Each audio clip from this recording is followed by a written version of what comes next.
Hello movie lovers. మన మైత్రి movie makers వాళ్ళు తమిళ super star తలా అజిత్ హీరోగా, డైరెక్టర్ అదిక్ రవిచంద్రన్ డైరెక్షన్ లో చేసిన latest mass action entertainer good bad ugly. Trisha, Arjun Das, Sunil కూడా యాక్ట్ చేసిన ఈ మూవీ ఎలా ఉందో ఈ రివ్యూలో చూద్దాం.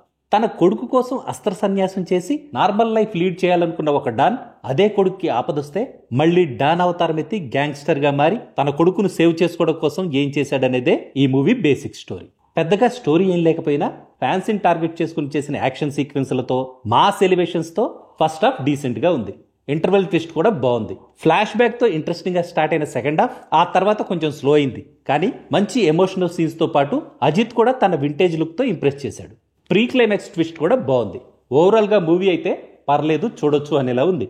డిఫరెంట్ కైండ్ ఆఫ్ మేకింగ్ తో, స్టైలిష్ యాక్షన్ ఎపిసోడ్స్ తో, మంచి ఎమోషనల్ సీన్స్ తో ఈ మూవీని ఆడియన్స్ కి నచ్చేలా ప్రజెంట్ చేయడంలో డైరెక్టర్ అదిక్ రవిచంద్రన్ డిస్టింక్షన్ లో పాస్ అవ్వలేకపోయినా పాస్ మార్కులు అయితే సాధించాడనిపించింది నాకైతే. అభినందన్ రామానుజన్ సినిమాటోగ్రఫీ బాగుంది. సాంగ్స్ యావరేజ్ గా ఉన్న జీవి ప్రకాష్ బ్యాక్గ్రౌండ్ మ్యూజిక్ మాత్రం సూపర్ గా ఉంది. బ్యాక్గ్రౌండ్ మ్యూజిక్ ఈ మూవీకి చాలా ప్లస్ అయింది.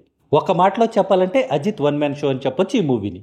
ఎప్పట్లాగే తన పెర్ఫార్మెన్స్ తో తన ఫ్యాన్స్ తో పాటు జనరల్ ఆడియన్స్ ని కూడా ఇంప్రెస్ చేయగలిగాడు. అజిత్ వైఫ్ రమ్య క్యారెక్టర్ లో త్రిష పెర్ఫార్మెన్స్ కూడా బాగుంది. లిమిటెడ్ స్క్రీన్ టైం ఉన్నా కూడా తన రోల్ కి సిమ్రన్ 100% జస్ట్ ఇచ్చేసింది. జానీ అండ్ జామీగా డ్యూయల్ రోల్ చేసిన అర్జున్ దాస్ యాక్టింగ్ కూడా బాగుంది. ఇంకో 10-15 మంది వెల్ నోన్ యాక్టర్స్ ఉన్నారు ఈ మూవీలో. అందరి గురించి విడివిడిగా చెప్పలేను కానీ వాళ్ళందరూ తమ యాక్టింగ్ తో తమ రోల్స్ కి జస్టిస్ చేసే ప్రయత్నం చేశారని అయితే మాత్రం చెప్పగలను. ఫైనల్ గా చెప్పాలంటే అజిత్ ఫ్యాన్స్ కి ఈ movie must watch. Mass action ఎంటర్టైనర్లు నచ్చేవాళ్ళు థియేటర్స్ లో ట్రై చేయొచ్చు. జనరల్ ఆడియన్స్ కూడా పర్లేదు, బాగానే ఉందనిపించేలా ఉంది ఈ movie. That's all in this review friends. మళ్ళీ నెక్స్ట్ రివ్యూలో కలుసుకుందాం. Thank you for watching.